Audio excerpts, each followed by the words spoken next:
about this brain shift, the way I want you to think about your organization and your clients differently is to constantly be thinking about news values. And what news values are what journalists look for when they're trying to decide what to put in what they call their news hole. The news hole is the news content of the newspaper, the news content of a radio program, and the 22 minutes of actual anchors on camera on Channel 30's 5 o'clock news. So these news values are what the journalists sit around and talk about all day long. They don't call them news values. They don't organize them beautifully like PR people do because we're a little more type A than a lot of journalists. But this is what I want you to think about every day in relationship to your organization. The first thing I want you to think about is what do you have to share that's of consequence? It's a huge news value. Does it matter if your client comes to you and says, hey, we should do a news release about this? You want to ask yourself all these questions and try to infuse as much news value into that release as humanly possible. The cool thing about this list is not everything needs to be in every news release or media pitch, but the more you have in there, the more likely the story is going to be covered. So if you're competitive, raise your hand, everybody in this room, because I know you are because of what you've chosen to do for a living. Play a game with yourself. How can I get as many news values as possible into this idea and really have fun with it? So the first one is consequence. Does it matter? And how much does it matter? So make sure you're infusing consequence into your media pitches. Interest. Does anybody care? Make them care about what your story idea is. And I have my favorite acronym. Who knows what it means? What's in it for me? And the me is referring to whom? Your audience. Exactly. Yes. So when you are thinking about what to pitch, think about how you can make the audience believe that your news is benefiting them. So news releases, frankly, should never start California State University Fresno announced today that blah, blah, blah, blah, blah, ever. Your news releases should always start, students are now able to access information faster because of blank that was introduced today by California State University Fresno. So your lead for your news release is always your audience and what that benefit is to them because of what you're going to do. So that WIFM is critical. Timeliness. The media doesn't care about what's happening last month, next week, next summer. It's all about what's happening right now. And timeliness is one of the really fun ways that you can be competitive and have a good time with this. Timeliness, in one sense, is really easy, right? This luncheon is happening today.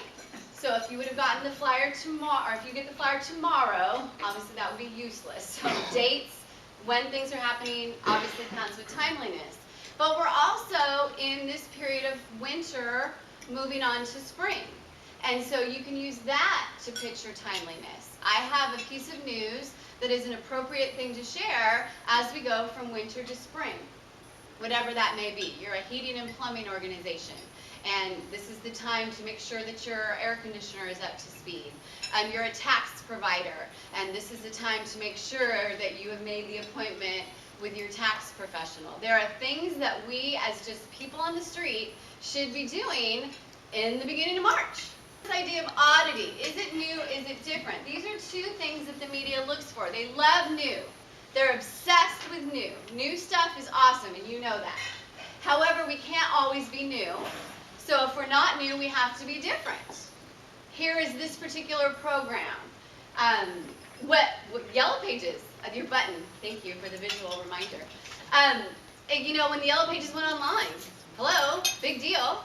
You know, the Yellow Pages have been around forever, but the online Yellow Pages, holy cow. So then we're different. We have this idea that we're doing something different. So if you're new, if you're different, that is newsworthy.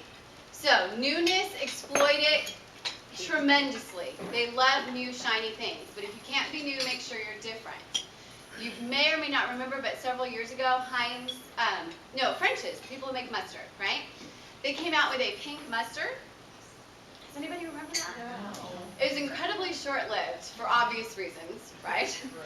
But they got an amazing amount of coverage because of the different thing. An amazing amount of coverage. So I'm not saying you got to dye your products pink, but if it's not going to hurt anything, Dye your products pink. Dye them green for Valentine's Day. I mean, for whatever, the next one, St. Patrick's Day. You know, make sure it's odd, make sure it's different. Proximity, the local angle. Most of you are local organizations, and so you've kind of got this built in. But this is something to remember, that when you're pitching stories, make sure you've got the local angle. Names make news. If you have prominence associated with your organization or your client, don't hide it. We have an adage in journalism, it's called don't bury the lead. If you have Oprah coming, okay, don't put that in the fourth paragraph. And I don't think you would do that. But you would be surprised how people don't play up the prominence that they have associated with their companies enough. So make sure that you do that. The great thing is that everything on this list, this isn't necessary. You can have a ton of coverage without having any prominence. If the media is obsessed with it, that's what you also should play up on. The media has OCD. Have you noticed? Yes. They will get stuck on stuff, and they will do things repeatedly, you know? And so this is annoying sometimes as a consumer, because we're over it.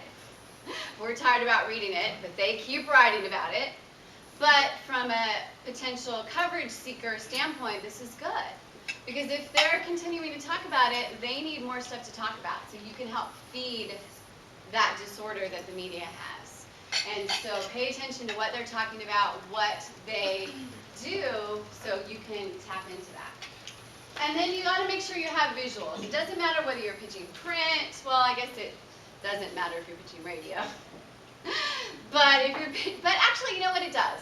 Because radio stations all have what? Websites. And websites need pictures and video. So no matter what you're doing, think visual. How could a picture be associated with? How could a video, better yet, how could a video be associated with this? The world is becoming more and more and more and more and more obsessed with video, so those visuals are huge. So make sure you've got those as well. So whatever you can do from this perspective, that's what you want to do.